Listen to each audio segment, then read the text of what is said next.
6-7 முறை இந்தியாவிடம் தோற்று ஓடி இருக்கிற சரணடைந்திருக்கிற பாகிஸ்தான் மீண்டும் ஒரு போரை இந்தியா மீது திணித்திருக்கிற சூழலில் நாம் இப்போ நம்மோடு பாதுகாப்பு வியூக நிபுணர் டாக்டர் SR நிரஞ்சன் இணைந்திருக்கிறார். சார், நம்ம மாலையில் பேசினப்ப ஒரு விஷயத்த சொன்னோம். ஒரு இறுதி எச்சரிக்கையை பாகிஸ்தானுக்கு நம்ம கொடுத்துருக்கோம். பாகிஸ்தான் இராணுவம் இதுக்கப்புறமாவது திருந்தி அமைதியாக இருக்கும் அப்படிங்கிற ஒரு நம்பிக்கையெல்லாம் நீங்கள் வெளிப்படுத்தினீங்க. ஆனால் அதெல்லாம் பொய்ப்பிக்கின்ற வகையில் நாங்கள் திருந்தெல்லாம் மாட்டோம் அப்படிங்கிற வகையில் தான் பாகிஸ்தான் இராணுவத்தினுடைய இதுக்கு முன்னாடி மறைமுகமான ஒரு போரை பயங்கரவாதிகளை கொண்டு நடத்திய பாகிஸ்தான் இப்போ நேரடியான ஒரு போரை இந்தியா மீது தொடுத்திருக்கிறது. எல்லை பகுதிகளிலே ஏற்கனவே 15 இடங்களில் நடத்திய தாக்குதல் முயற்சியை தடுத்து முறியடிச்சிருக்கோம். இப்போ இன்றைக்கு 7-8 இடங்களில் தொடர்ச்சியாக நடத்திய தாக்குதலை முறியடிச்சிருக்கோம். இந்தியா பதில் தாக்குதலுக்கு தயாராகிட்டு இதற்கப்புறம் இந்தியாவுடைய பதிலடி என்பது எப்படி சார் இருக்கும்? அதாவது இது முழுக்கட்ட போராக மாறுவதற்கான கட்டத்தை எட்டிவிட்டது என்று தான் நான் பார்க்கிறேன். ரெண்டாவது, இதில் நான் உத்து கவனிக்க வேண்டியது விஷயம், பாகிஸ்தான் எதை இலக்காக வைத்து தாக்கி கொண்டு இருக்கிறது என்று பார்த்தால் ஜம்மு, பத்தான்கோட் மற்றும் பஞ்சாபில் இருக்கும் சில முக்கியமான ஏர்போர்ட்டுகள், அம்ரித்சர், அதே மாதிரி ஜெய்சல்மேரை தாக்கியிருக்காங்க. F-16 ஒன்று ஒரு விமானம், பாகிஸ்தானின் விமானம் தகர்க்கப்பட்டுள்ளது. அதேபோல் JF-17 பாகிஸ்தான் 2 விமானங்கள் தகர்க்கப்பட்டுள்ளது. ஒரு விமானத்தின் பைலட் இந்தியாவிடம் பிடிபட்டு உள்ளதாக செய்திகள் கூறுகின்றன. அதே சமயத்தில் இந்தியாவின் லுதியானா பகுதியில் உள்ள விமான தளத்தை நோ ஃப்ளை ஜோன், அதாவது எந்த விமானமும் அங்கேருந்து செலுத்தப்பட மாட்டாது, இராணுவ கட்டுப்பாட்டு கீழ் எடுத்துகிட்டு வரப்பட்டுள்ளது. ஸோ இது போரின் அடுத்த கட்டம். இது கான்டாக்ட்லெஸ் போராக இப்போது தொடர்கிறது. அதாவது 2 இராணுவங்களும் நேருக்கு நேர் மோதிக்கொள்கின்றன. ஆனால் ஒருத்தரை தொட்டு சண்டை போடும் ஒரு நிலையானது இப்போது இல்லை. நேருக்கு நேர் களத்தில் இல்லை, ஆனால் வேறு மாதிரி வான்வெளி தாக்குதல்கள் தான் அதிகம் நடக்கின்றன. இன்னொரு பக்கம் வந்து நான் இப்போ ரீசெண்டாக நான் பார்க்குற விஷயன்றது நீலம் வேலி அப்படின்னு சொல்லிட்டு பாகிஸ்தானில் இருக்குது. POK, பாகிஸ்தான் ஆக்குபைட் காஷ்மீர், பாகிஸ்தான் ஆக்கிரமிப்பில் உள்ள காஷ்மீரில் இருக்கும் நீலம் வேலி, அங்கே தான் அதிகமான டெரர் கேம்புகள் இருக்கின்றன. அந்த கேம்புகளை துல்லியமாக தாக்க வேண்டும் என்று, அந்த கேம்புகளின் செயல்படும் தன்மையை முற்றிலும் அழிக்க வேண்டும் என்று ஆர்ட்லரி, அதாவது பீரங்கி தாக்குதல் இந்தியா தொடங்கியுள்ளது. மிக வீரியமாக அந்த தாக்குதலானது நடந்து கொண்டு இருக்கின்றது தற்போதைய நிலைக்கு. ஸோ இது என்ன விஷயத்தை காட்டுகிறான்னா, நிலைமை அத்துமீறி போகின்றதோ, பாகிஸ்தான் தவறு மீது தவறு செய்து கொண்டிருக்கிறது. அவர்கள் இந்த பிரச்சனையை அணுகும் முறை இந்தியாவின் பொறுமையை சோதித்து இந்தியா எல்லையை தாண்ட வேண்டும், எல்லையை தாண்டினால் அந்த பிரச்சனைக்கு முழு காரணம் இந்தியா தான் என்று பழி போடலாம் என்ற ஒரு எண்ணோட்டத்துடன் பாகிஸ்தான் செயல்படுகிறதோ என்று நான் நம்புகிறேன். அதே போல் சார், நம்ம ஏற்கனவே பலமுறை குறிப்பிட்டோம், அங்கே இருக்கிற மிக மோசமான நிலை அதெல்லாம் வந்து பாதிக்கப்பட்டிருக்கு. அப்புறம் பிரதமர்லாம், அந்த நாட்டுடைய பிரதமர் சொல்கிறார், அமைச்சர் சொல்கிறாரு, பகல்காம்புடைய தாக்குதலுக்கு நம்ம இருதரப்பும் ஒரு தீவிரமான நடுநிலையான விசாரணைக்கு நாங்கள் தயாராக இருக்கிறோம் அப்படிலாம் சொல்லிட்டு, இன்றைக்கு தோல்வி உறுதி, அழிவும் உறுதி, மோதுனா ஜெயிக்க முடியாதுங்கிறது கடந்த கால வரலாறு, இனிமேலும் முடியாதுங்கிறதெல்லாம் தெரிஞ்சு, இப்போ நீங்களே குறிப்பிட்டீங்க, ஒரு தவறான அடியை பாகிஸ்தான் எடுத்து வச்சுட்டு, பாகிஸ்தானுடைய இராணுவம் எடுத்து வச்சுட்டு அப்படின்னு சொல்கிறீங்க. இது அவங்களுக்கு தெரியும்ல. இப்போ நம்ம இங்கே பேசுகிறோம், ஒரு வியூக நிபுணராக நீங்கள் வெளியிலேருந்து அதை சொல்கிறீங்க. இப்போ பாகிஸ்தானில் இருக்கிற இராணுவ தளபதிகளுக்கும் அங்கே இருக்கிற ஆட்சியாளர்களுக்கும் அது தெரியும்ல. ஏன் தெரிஞ்சே அந்த தெரிஞ்சே தவறான அடியை எடுத்து வைக்கிறாங்க?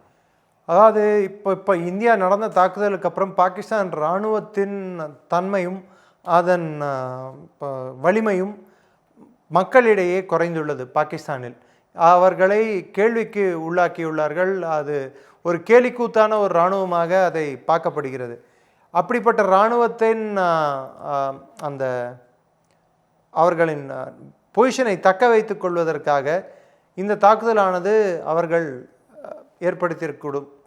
இது மாதிரி அட்லீஸ்ட் இந்த தாக்குதலையாவது ஏதாவது ஒரு நகரத்தை நாம் தவிர்க்க மாட்டோமா, இந்தியாவுக்கு அவர்கள் அடித்தால் நாங்கள் திருப்பி அடிப்போம், அவர்களுக்கும் உயிர் சேதங்களை எங்களால் ஏற்படுத்த முடியும் என்று ஒரு விஷயத்தை பாகிஸ்தான் மக்களிடம் கொண்டு போய் சேர்த்தால்தான்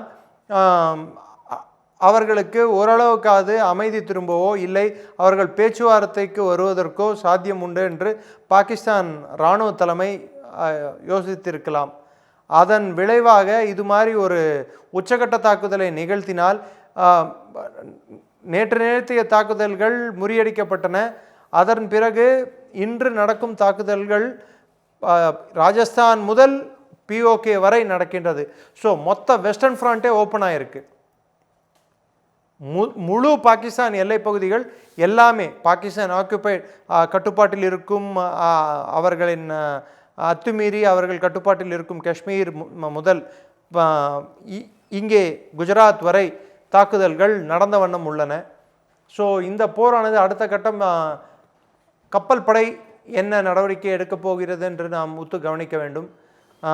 என்னை பொறுத்தவரை எல்லா ட்ரோன்களும் ஜம்முவை நோக்கி சுடப்பட்ட எல்லா ட்ரோன்களும் தகர்த்தடிக்கப்பட்டுள்ளன. ஒன்று கூட அதன் இலக்கை எட்டவில்லை. அவர்களுடைய அந்த தீய சதி நோக்கம் முழுமையாக முறியடிக்கப்பட்டிருக்கு. அதே நேரத்தில் பாகிஸ்தானுடைய ஒரு போர் விமானி இந்தியாவிடம் பிடிபட்டிருக்காரு அப்படிங்கிற உயிரோடு பிடிபட்டிருக்கார். அதாவது அவங்க பிளேன் தகர்க்கப்பட்டுள்ளது. அப்போது எஜெக்ட் பண்ண ட்ரை செய்த போது இந்திய எல்லை பகுதிக்குள்ளே அவர் விழுந்ததால் இந்திய படைகளிடம் பிடிபட்டுள்ளார்.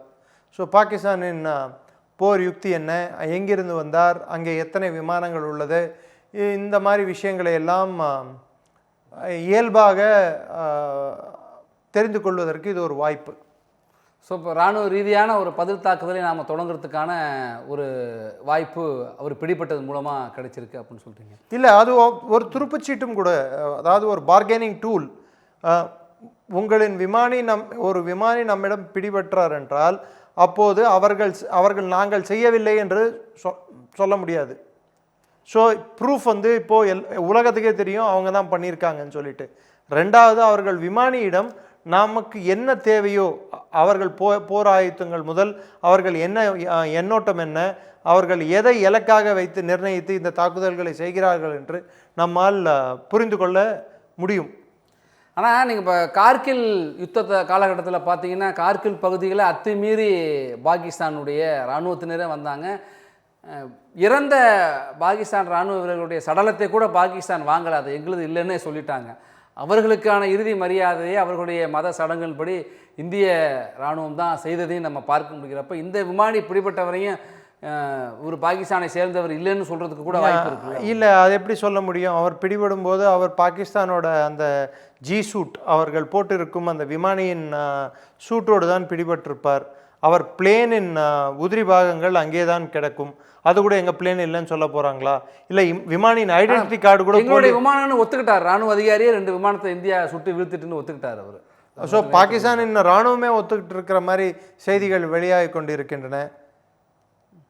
ஸோ அப்படிப்பட்ட சூழலில் ஒரு விமானி பிடிபட்டு இருக்கிறது சர்வதேச சமூகத்துக்கும் அவங்க மீறி இருக்கிறத, எல்லை மீறி இருக்கிறத, அதுவும் இவர்கள் இந்த தாக்குதலை அதிகப்படுத்திய காலகட்டத்தை நீங்கள் பாருங்கள். நமக்கு நள்ளிரவு நெருங்கி கொண்டு இருக்கிறோம். அமெரிக்கா மற்றும் யூரோப்பிய நாடுகள், யூரோப்புக்கு கிட்டத்தட்ட இது மத்தியான நேரம், அமெரிக்காவுக்கு விடியல் காலை. ஸோ உலக நாடுகள் இதை பார்க்க வேண்டும், உலக நாடுகள் இந்த பிரச்சனையில் தலையிட வேண்டும் என்பது பாகிஸ்தானின் எண்ணோட்டமாக இருக்கிறது.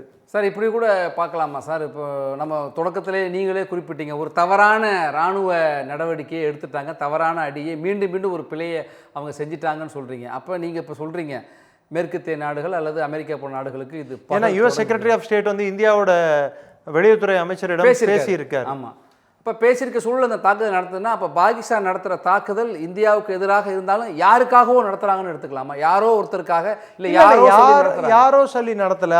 அவர்களின் அதாவது தன்மையும் அவர்களின் அந்த ஒரு நிலையையும் தக்க வைத்து கொள்ள வேண்டும் என்றால் இது மாதிரி ஒரு தாக்குதல் செய்தால் மட்டுமே பாகிஸ்தான் இராணுவத்திற்கு அந்த ஒரு பாகிஸ்தானில் சர்வ வல்லமை பொருந்திய ஒரு அமைப்பாக அவர்களால் செயல்பட முடியும்.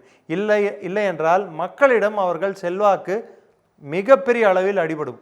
மக்களிடம் செல்வாக்கை நிலைநிறுத்த வேண்டும், இருப்பை தக்க வைத்துக் கொள்ள வேண்டும் என்பதற்காக இது போன்ற ஒரு மிகப்பெரிய தவறான ஒரு அடியை இராணுவ நடவடிக்கையை பாகிஸ்தானே எடுத்திருக்கு அப்படின்னு சொல்கிறப்ப, இப்போ அந்த மக்கள் எப்படி போனாலும் பரவாயில்ல, இந்த மக்களுக்கு எவ்வளோ கஷ்டப்பட்டாலும் இல்லை இந்த தாக்குதலில் அவங்க அழிஞ்சாலும் பரவாயில்ல, அவர்களுடைய செல்வாக்கையும் இருப்பையும் தக்க வைக்கிறது தான் அந்த இராணுவ ஜெனரல்களுடைய, பாகிஸ்தான் இராணுவ. அது மட்டுமல்ல, முழு சண்டை மூழ்வதற்கு முன்னால் டாக்டிக்கலாக, அதாவது குறிப்பிட்ட சில பகுதிகளில் எந்தெந்த பகுதிகளில் இந்திய இராணுவம் இந்திய படைகள் சரியா இல்லையோ இல்லை கொஞ்சம் பலவீனமாக இருக்கிறதோ அந்த பகுதிகளை அவர்கள் பிடிக்க முயற்சிகள் எடுப்பார்கள். நாம் அதே மாதிரி பாகிஸ்தான் எங்கே எச்சரிக்கையாக இல்லையோ பலவீனமாக இருக்கிறதோ அதை பிடிக்க நாம் முயற்சிகள் எடுப்போம். இந்த முயற்சிகளானது ரெண்டு தரப்பிலும் எடுக்கப்படும். இது ஒரு முழு போராக வெடிப்பதற்கான 3ஆம் கட்டம் எட்டிவிட்டோம். முதல் கட்டம் நாம் அடித்தது, 2வது கட்டம் நேற்று இரவு அவர்கள் அடித்தது, நாம் காலையில் நடந்த பதில் தாக்குதல், இது கிட்டத்தட்ட 3வது கட்டத்தை எட்டிவிட்டோம். இப்பொழுது முழுமையாக வெறும் ஏவுகணைகளும் ட்ரோன்களுமான சண்டையாக இருந்ததை இப்போது விமானப்படைகள் உள்ளே களமிறங்கியுள்ளன. அடுத்து கப்பல் படை களமிறங்குவதற்கான ஆயுத்த பணிகள் நடக்கின்றன என்ற செய்திகள் வெளியாகி கொண்டிருக்கின்றன. இதே சமயத்தில் இந்திய ராணுவத்தை பொறுத்த வரைக்கும் 22, 23ஆம் தேதிக்கு அப்புறமே INS விக்ராந்தெல்லாம் கடல் பரப்புக்குள்ளே வந்துட்டுல, இப்போ தயாராக இருக்கு. பட் அது எங்கே இருக்கு, அதை எந்த ஆயுத்த நிலையில் இருக்கு, அதோட என்ன மாதிரி அதற்கு இலக்கு கொடுத்துருக்க போகிறாங்க இல்லை கொடுக்க போகிறாங்கன்றது உங்களுக்கோ எனக்கோ தெரியாது இல்லையா? நிச்சயம். அதே சமயத்தில் பார்த்தீங்கன்னா இராணுவ படைகள், இந்திய இராணுவமானது ஆர்ட்லரி ஷெல்லிங் பாகிஸ்தானுக்கு அந்த பக்கம் இருக்கக்கூடிய POK பகுதிகளிலும் பஞ்சாப் பகுதிகளிலும் ஆர்ட்லரி ஷெல்லிங்கை தொடங்குவதற்கு அங்கே ஆல்ரெடி தொடங்கிருச்சு. அக்கனூர் செக்டாரில் ப்ளஸ் மற்ற ஏரியாக்களில் பூஞ்ச் செக்டாரில் குப்வாரா, ரஜோரி இந்த இடங்கள் எல்லாம் ஆர்ட்லரி ஷெல்லிங் நடந்துகிட்டு இருக்கு. குறிப்பிட்டு POK நோக்கி ஆர்ட்லரி ஹெவி ஷெல்லிங் அதிகபட்சமான குண்டுகளை நாம் குண்டுமலை பொழிந்து கொண்டிருக்கிறோம் பீரங்கி மூலம். இந்த சூழ்நிலையில் பாகிஸ்தான் அடுத்து எங்கே அவர்கள் தாக்குதல் நடத்துவார்கள் என்று நாம் உன்னித்து கவனிக்க வேண்டும்.